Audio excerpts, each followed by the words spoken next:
Hola amigos de Ministerios Cristo por su Mundo, nuevamente es un placer, un gozo saludarles en este su canal, les damos la bienvenida. Hoy vamos a ver la vida de un personaje muy amado por el Señor Jesús, el apóstol Juan, y estoy seguro que él tiene muchas cosas que enseñarnos acerca de su vida, cosas que tú y yo podemos poner en práctica en el día de hoy. Y sobre todo, más que ponerlas en práctica, yo estoy seguro que el Espíritu Santo, si tú le das oportunidad a que Él te hable por medio de su discípulo, de su apóstol, va a venir una transformación impresionante en tu vida. No solamente tomes la palabra de Dios, no solamente tomes las enseñanzas como algo que escuchas y después desechas. Trata de escucharlo una y otra vez hasta que quepa no solamente en tu entendimiento, sino también en tu corazón. El propósito de la palabra es que tú tengas un nuevo caminar, un nuevo encuentro con Dios y que aprendas que a Dios no le tenemos que ver como alguien ajeno, sino como alguien que está siempre a nuestro lado y que para nada es ajeno a nuestras necesidades, vaya. Quiero invitarte a que continuemos viendo este video y sin más preámbulo vamos a comenzar. Que Dios te bendiga.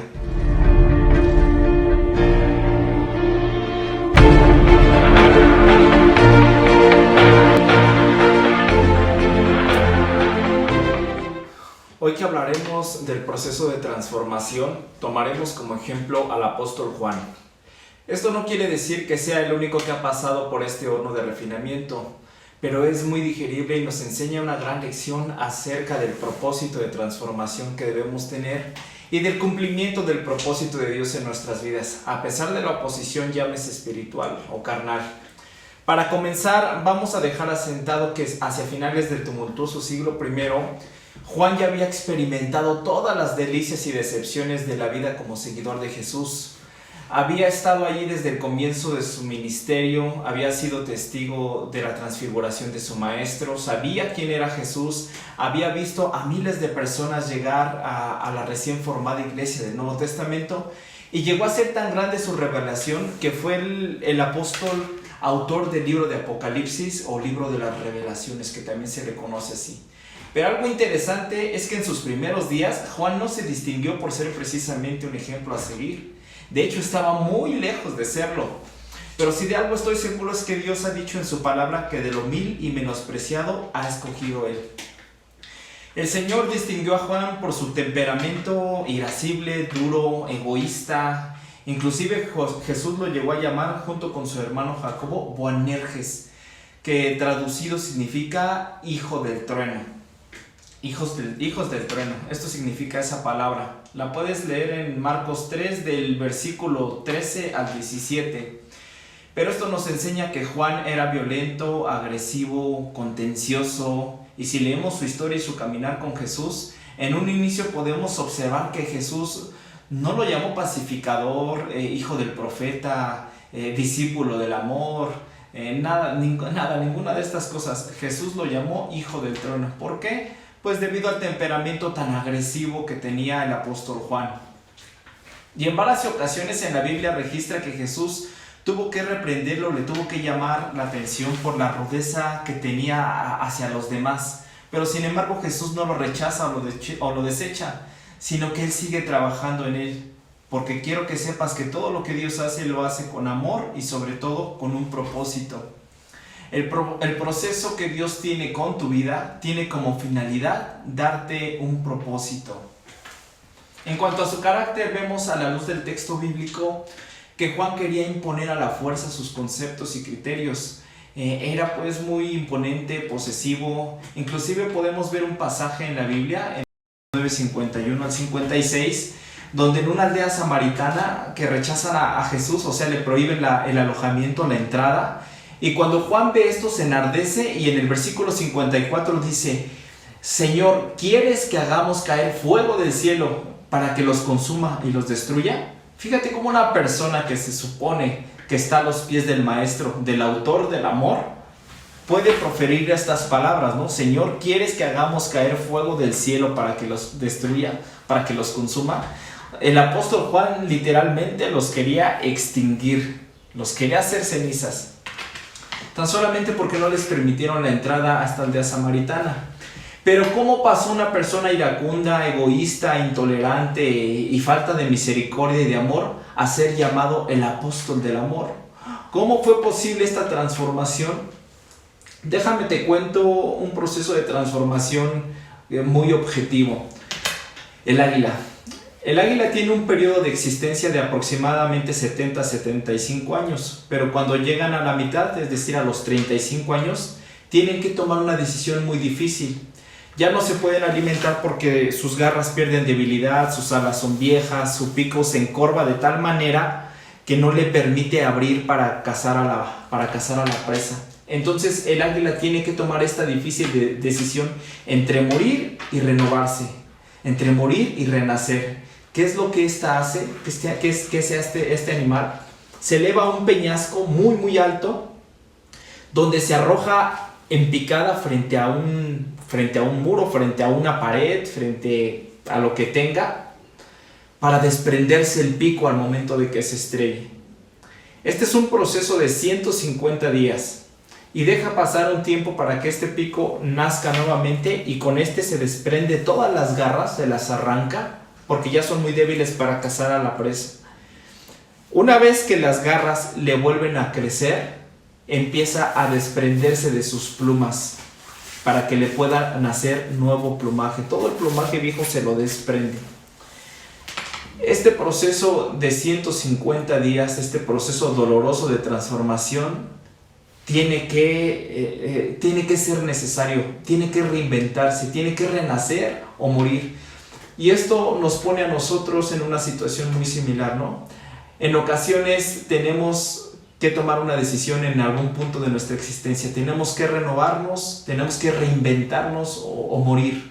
Y no solamente me refiero a lo espiritual, a veces me refiero a que tenemos que reinventarnos también en lo físico, en lo laboral, en lo espiritual, en lo familiar, en el matrimonio. Tenemos que reinventarnos. Y este proceso que cruza el águila es un proceso doloroso pero necesario. Y esto mismo pasó Juan, ¿no? Pasó un proceso doloroso, y todo comienza cuando Jesús ve a un simple pescador del mar de Galilea y Jesús le llama, y el apóstol Juan dice la escritura que dejándolo todo le siguió, a pesar de sus defectos, de su personalidad iracunda, de sus faltas, de sus errores. Juan decide dejarlo todo y Jesús decide llamarlo para hacerlo un instrumento útil en su mano, para ponerlo a su servicio. Pero ¿cómo empieza todo? Pues todo empieza con esa invitación de Jesús, y todo comienza cuando Juan decide dejarlo todo, cuando Juan decide renunciar a la manera de vivir que hasta ese momento había tenido. Y hay veces que nos cuesta trabajo de dejar a nosotros cosas o ciertas actitudes o ciertas costumbres. Yo te pregunto, ¿qué pasaría si en este momento Dios te llamara y te diera la oportunidad de servirle, o te diera la oportunidad de tener esa transformación? ¿Estarías realmente dispuesto a dejar todo como lo hizo el apóstol Juan para someterte a esta renovación, a esta transformación, a este cambio? Sería difícil, ¿verdad? Para muchos nos sería muy difícil. Pero Juan finalmente se sometió a Dios y fue poderosamente transformado, de tal forma que de ser llamado hijo del trueno, Boanerges, llegó a ser llamado Juan el apóstol del amor. Y dedicó gran parte de su enseñanza a demostrar el amor al prójimo, a enseñar el amor y sobre todo la obediencia a Dios, convirtiéndose en un apóstol de gran bendición para la iglesia y un poderoso instrumento en las manos de Dios. El apóstol Juan cruzó por un proceso doloroso, sí. Pero déjame decirte que si un proceso no es doloroso, entonces no es proceso. Si una prueba no es difícil, no es prueba. Y si un arrepentimiento no da frutos, entonces es remordimiento y no es arrepentimiento. Juan se caracterizó por su profundo amor por el Señor y gozó de niveles de confianza que ninguno de los otros apóstoles tuvo, pues aún él se recostaba en el pecho de Jesús y fue mencionado en la Biblia como el discípulo que Jesús amaba. Definitivamente el amor de Dios es el poder más grande que lleva al ser humano a tener un encuentro, una transformación genuina. Dios, una vez que transformara en un instrumento útil a Juan, comienza a desvelar su propósito más profunda y claramente. Jesús no solamente lo transformó por quererle someter a una difícil prueba, sino que Jesús tenía un propósito con él, Dios tenía un propósito con el apóstol Juan, y sobre todo pues darle un llamado, darle un nombre. Ese nombre ya no iba a ser Boanerges, hijo del trueno, sino el apóstol del amor. Como dato teológico quiero decirte que todos los apóstoles, a excepción de Juan, murieron de manera abrupta, fueron torturados, decapitados, crucificados, pero Dios tenía un propósito con Juan que aún no cumplía. Y como te menciono, estudios teológicos sugieren que el apóstol Juan fue arrojado en una caldera de aceite hirviente para morir. Y la misma teología supone que el episodio tuvo lugar en Éfeso, cuando estaba el procónsul, no recuerdo ahorita el nombre, pero él quiso obligar a Juan a que renegara de Cristo y que cesara de predicar el evangelio, que cesara de predicar a Jesús resucitado. Pero Juan repitió la misma respuesta que dio Pedro al sumo sacerdote en una situación similar, cuando le dijo: es necesario obedecer a Dios antes que a los hombres. Esto lo puedes leer en el libro de Hechos, capítulo 5, versículo 29. El procónsul consideró esta actitud de Juan como un acto de rebeldía, como un acto de reto ante el emperador, y para castigarlo, lo ordenó que fuera arrojado en esa caldera de aceite hirviente, y Juan de ahí salió como un fuerte atleta, muy ungido, sin ningún rasguño. Entonces imagínate la impresión del procónsul, quedó estupefacto ante verlo íntegro, o sea, salir íntegro de una caldera hirviendo. Es un impacto muy fuerte. Entonces el procónsul creyó en la demostración del poder de Dios sobre la vida de Juan y quiso dejarlo libre, pero no lo hizo por temor a contravenir la orden imperial. Obviamente se iba a meter él en un problema. Pero según el relato de los milagros del apóstol Juan, los hechos ocurrirían durante el reinado del emperador Domiciano. En ese momento lo destierran a la isla de Patmos, a una prisión, a una isla donde Dios finalmente le revela lo que es el libro de Apocalipsis o el libro de Revelaciones. ¿Por qué no pudieron matar al apóstol Juan? ¿Por qué no pudieron destruirlo? ¿Por qué no murió en ese caldero de aceite? Sencillo, Dios aún no cumplía el propósito. Dios aún no terminaba lo que había de hacer con el apóstol Juan. Ya lo había renovado, ya había renovado su mente, pero aún no terminaba el propósito. Y déjame te digo algo, mientras Dios tenga un propósito sin cumplir contigo, nada, escúchame bien, nada lo va a poder impedir. Pero tenemos que tener en claro que el apóstol lo dejó todo para seguir a Jesús. Lo siguió, soportó la disciplina, el proceso de cambio, y finalmente Dios cumplió el propósito en la vida del apóstol Juan. Al final de sus días, el apóstol Juan fue el único apóstol que murió de vejez, que no murió de una manera abrupta o, como te dije, que murieron los demás apóstoles, pero quiero que reflexiones sobre esto. Deja que Dios obre poderosamente en ti y vas a gozar de las promesas que Él ha hecho a tu vida. Deja que Dios te transforme.